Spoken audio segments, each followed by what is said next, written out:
Alleluia, Alleluia, Alleluia.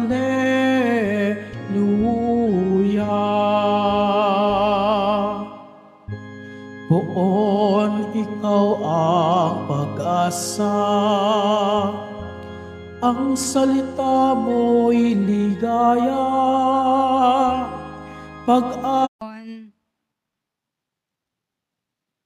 Noong panahong iyon, sumakay si Jesus sa bangka.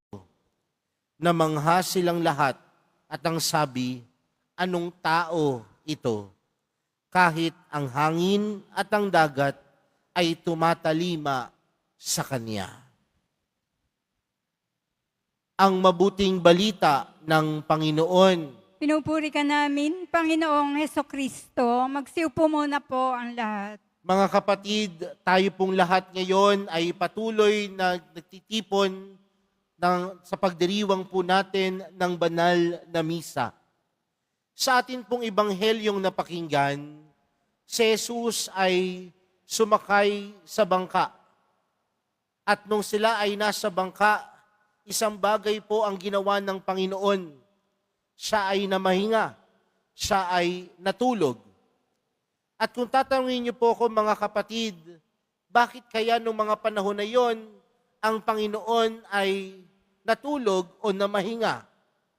Tandaan natin mga kapatid, na sa buong araw ng Panginoon, siya ay abala sa napakaraming bagay. Pumupunta sa iba't ibang lugar, nagpapahayag ng mabuting balita, nagpapagaling ng mga may sakit, nagpapalayas ng masamang espiritu, at aminin po natin o hindi, ito po ay nakapapagod. Pero kasama po niya mga kapatid, ang kanyang mga alagad. At tandaan natin mga kapatid, ang alagad ng Panginoon ay ang mga taong kanyang tinawag. Ang alagad ng Panginoon ay ang mga taong kanyang tinawag pero handang sumunod sa Panginoon. Pero may isang karanasan po dito sa ating ebanghelyong napakinggan na maari po nating ma-relate sa kanya-kanya nating buhay. At ano po yun? Para po tayong mga alagad doon sa ating ebanghelyong napakinggan. Kasama ang Panginoon, sumunod sa Panginoon, pero may mga pagkakataon kahit kasama natin ang Panginoon, kahit tayo ay sumusunod sa Panginoon, nakakaranas pa rin tayo ng mga hampas ng alon ng buhay. Tama po ba? Dahil aminin natin o hindi mga kapatid, may mga pagkakataon ng pagsunod sa Panginoon, hindi yan nagiging perpekto. May mga taong magsasabi pa nga, Father, kung kailan naman ako naglingkod sa simbahan, doon pa ako nagkasakit.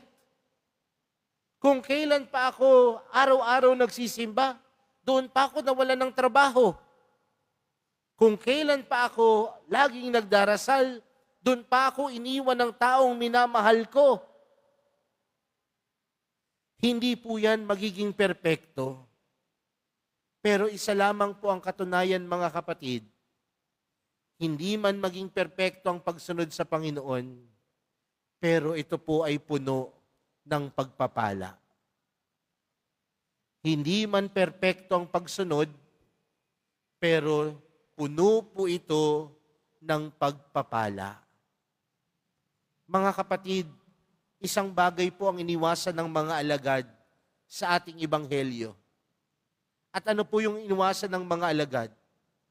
Lumubog. Di ba po, nung hinahampas sila ng napakalakas na alon, ano yung kanilang pangamba?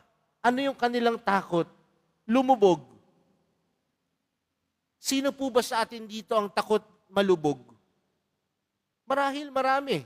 Takot tayong malubog sa utang, takot tayong malubog sa problema, pero tila may katanungan ng Panginoon sa ating ebanghelyo. Ang tanong ng Panginoon, ano't kayo'y natatakot? Dahil may isang bagay na kinalimutan ng mga alagad. At ano po ang kinalimutan nila?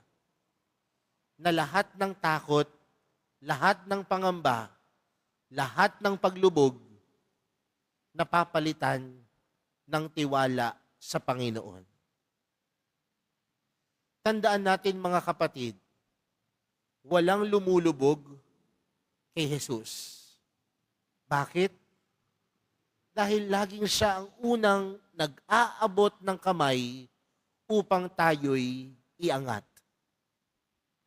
Ano lamang ang hinihiling sa atin ng Panginoon? Maniwala, magtiwala. Hindi man perpekto ang pagsunod sa Kanya, marami man tayong takot, pero naniniwala tayo na ito po ay puno ng pagpapala.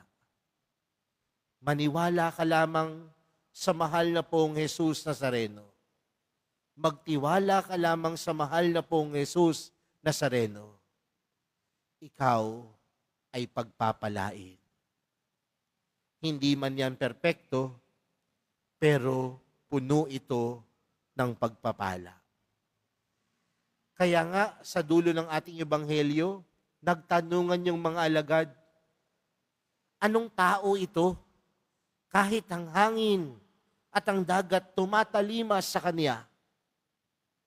Mga kapatid, minsan, kailangan lang natin imulat ang ating mga mata at puso at makikita natin ang pagkilos ng Diyos. At ang pagkilos ng Diyos, ang pagkilos ng mahal na pong Jesus Nazareno, puno po ito ng pagpapala. Siya ang unang nag-aabot ng kamay upang tayo'y wag lumubog. At sa kanyang pag-abot ng kamay sa atin, iaangat niya tayo at pupunuin niya tayo ng pagpapala at pagmamahal. Mga kapatid, sa pagpapatuloy po ng ating banal na misa para sa araw na ito, anumang alon, anumang hangin, anumang unos ng buhay na harapin natin, tandaan natin, merong Diyos na iaabot ang kamay upang tayo'y pagpalain. Amen.